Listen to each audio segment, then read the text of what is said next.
Hello friends, வாங்க மீன் குழம்பு எப்படி செய்கிறதுன்னு பார்க்கலாம். அதுக்கு பெரிய நெல்லிக்காய் சைஸில் புளியும் கல்லுப்பும் ஆட் பண்ணி ஊற வச்சுருக்கேன். ஒரு கடாயை வச்சுக்கிறேன். கடாயில் தேவையான அளவுக்கு எண்ணெய் ஆட் பண்ணிக்கிறேன்.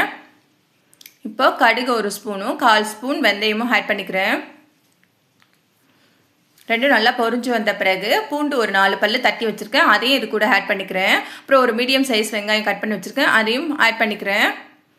ஆட் பண்ணிட்டு நல்லா வதக்கி விட்டுட்டு இப்போ கருவேப்பிலையை ஆட் பண்ணிக்கிறேன்.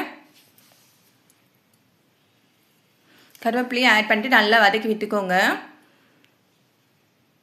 நல்லா வெங்காயம் வதங்கி வந்துடுச்சு. இப்போது தக்காளி 2 தக்காளி ஆட் பண்ணிக்கிறேன். நல்லா பழுத்த தக்காளியாக 2 தக்காளியும் நான் ஆட் பண்ணிக்கிறேன். அதையும் கலந்து விட்டுக்கிறேன் நல்லா. இப்போது நம்ம புளியை ஊற வச்சு வச்சுருக்கோம் இல்லைங்களா, அதை நல்லா கரைச்சிட்டு எடுத்துகிட்டு அது கூட மிளகாய்த்தூள் மஞ்சள்தூள் கலந்து நல்லா வச்சுருக்கேன். இப்போ பாருங்கள், தக்காளி நல்லா வதங்கி வந்துருச்சு சூப்பராக. இன்னும் கொஞ்சம் வதங்கி வரட்டும். இப்போ பாருங்கள் நல்லா வதங்கிடுச்சு. இது கூட அந்த கலவையை ஆட் பண்ணிக்கிறேன். புளி, உப்பு, மஞ்சத்தூள், மிளகாய்த்தூள் எல்லாம் கலந்து வச்சுருக்கேன் இல்லைங்களா, அந்த தண்ணியை இப்போ இது கூட ஆட் பண்ணிக்கிறேன். ஆட் பண்ணிவிட்டு நல்லா கலக்கி விட்டுக்கிறேன்.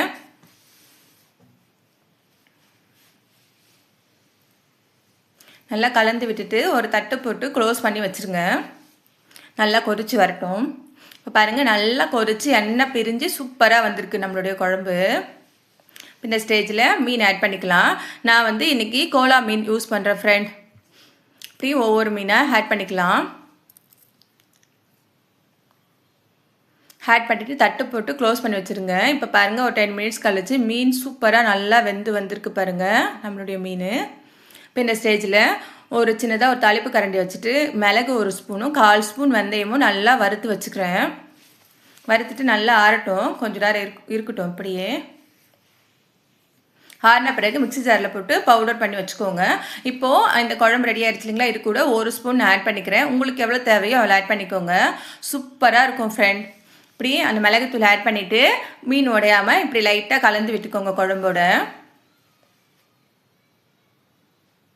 சூப்பராக இருக்கும். இந்த ஸ்டேஜில் உங்ககிட்ட கொத்தமல்லி இருந்ததுன்னா கொஞ்சம் ஆட் பண்ணிக்கோங்க, சூப்பராக இருக்கும். இந்த மாதிரி ஒரு முறை ட்ரை பண்ணி பாருங்கள். பிடிச்சிருந்ததுன்னா லைக் பண்ணிக்கோங்க, ஃப்ரெண்ட்ஸ் அண்ட் ஃபேமிலிக்கு ஷேர் பண்ணிக்கோங்க, சப்ஸ்கிரைப் பண்ணிக்கோங்க. Thank you friends.